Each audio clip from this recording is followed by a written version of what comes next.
Vamos a empezar con la primera. Disminución de la presión de vapor. ¿Qué es lo que ocurre allí? Bueno, lo he tratado de resumir un poco más para que lo puedas entender. Dice así: la presión de vapor es la presión que ejercen las moléculas de un líquido cuando pasan al estado gaseoso y chocan contra las paredes del recipiente. Por ejemplo, un líquido con alta presión de vapor se evapora fácilmente, como lo es el alcohol. Y esa es la razón por la cual, si alguien toma, por ejemplo, una cerveza, la destapa y la deja ciertos minutos, ciertas horas, el alcohol se evapora fácilmente. Ahora, un líquido con baja presión de vapor se evapora lentamente, como lo es el agua con la sal. Y te das cuenta en este caso cómo las partículas empiezan a chocar con las paredes de agua y sal, haciendo que sea mucho más lento a la hora de hervir. Por ejemplo, aquí te dejo dos comparaciones.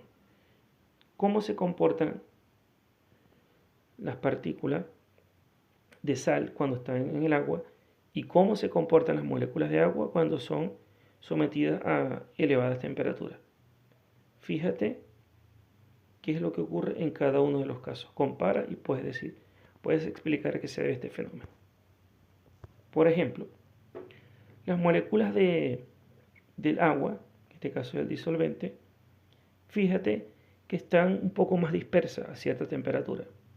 Las moléculas de soluto no volátil, como en este caso puede ser agua y sal, están mucho más unidas, ¿verdad? Hay mucha más, obviamente, ejercen mayor presión entre ellas. Acá lo voy a dejar con un ejemplo, lo que es un soluto volátil y no volátil, como te lo expliqué recientemente. En un soluto volátil hay poca atracción entre sus moléculas. La presión de vapor es mayor. Como la presión de vapor es mayor, va a hervir mucho más rápido, hay poca atracción entre las moléculas. En este caso, en las sustancias no volátiles, hay gran atracción entre sus moléculas, como te lo decía anteriormente, y la presión de vapor es pequeña, es decir, va a tardar muchísimo más en hervir. Por ejemplo, fíjate qué es lo que ocurre con un tipo de líquido volátil o no volátil. ¿Qué es lo que ocurre con la presión a cierta temperatura en los volátiles alta, en los no volátiles muy baja, y la fuerza de atracción entre sus moléculas? En la volátil la fuerza de atracción es muy débil, y en las no volátiles la fuerza de atracción es fuerte, razón por la cual va a tardar un poco más, incluso hasta en hervir. La elevación del punto de ebullición, que está muy relacionada con la anterior, ¿qué es lo que quiere decir esto? Bueno, que es una propiedad que ocurre cuando se disuelve un soluto no volátil en un solvente como el agua. ¿Cuál es el resultado? El resultado es que el punto de ebullición del solvente aumenta.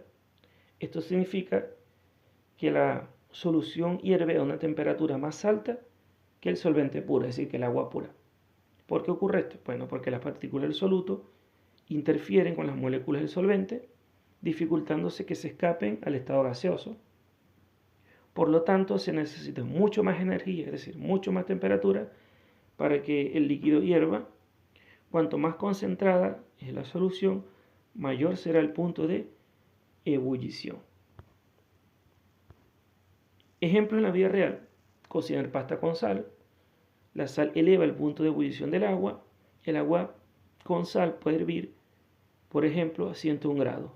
Y lo normal, el agua sola, hierve a 100 grados. Es decir, que va a ser un poco más difícil de que pueda hervir. ¿Qué hace esto? Bueno, esto acelera la cocción y cambia la forma en que el alimento se cocina.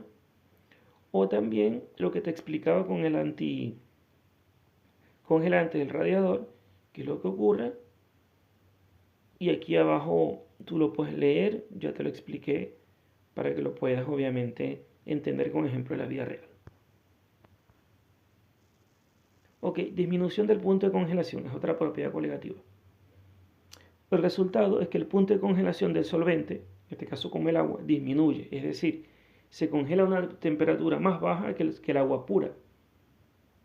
Entonces, ¿por qué ocurre esto? Bueno, porque las partículas del soluto interfieren en la formación de red de cristales de hielo, dificultando su congelación. Como las moléculas del solvente, es decir, del agua, no pueden ordenarse fácilmente, se necesita una temperatura mucho más baja para que se congelen. Aquí te he dejado de ejemplo de la vida real, fíjense, y hay una imagen de lo que es lo que ocurre con el punto de congelación. Por ejemplo, un ejemplo, echar sal sobre carreteras con hielo o nieve. ¿Por qué se hace esto? Bueno, porque en invierno se rocía sal en caminos congelados. Las que hace la sal baja el punto de congelación del agua, haciendo que el hielo se derrita, incluso si la temperatura ambiente está bajo cero. Esto previene distintos accidentes. Bueno, recordemos que el punto de ebullición de un líquido es la temperatura a la cual la presión de vapor se iguala con la presión aplicada en una superficie.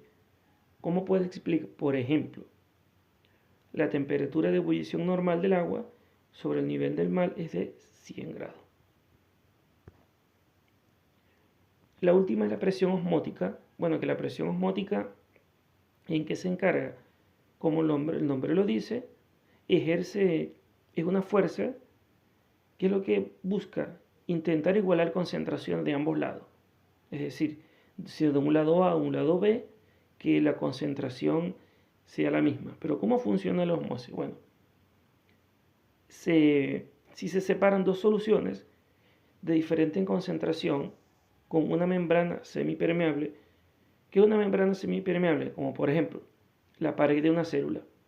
¿Qué es lo que hace esta pared? Permite que el agua fluya del lado en el cual esté menos concentrado a un lado en el cual esté más concentrado. Es decir, ¿qué es lo que busca la osmosis?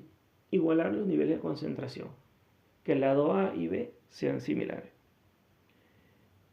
Y el flujo de agua genera una presión llamada presión osmótica.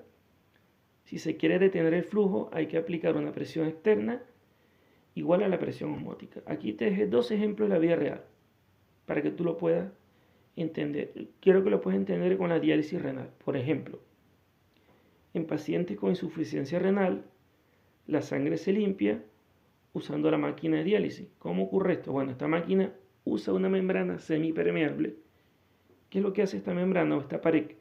Permite el paso de agua, porque ya los riñones no trabajan como deberían.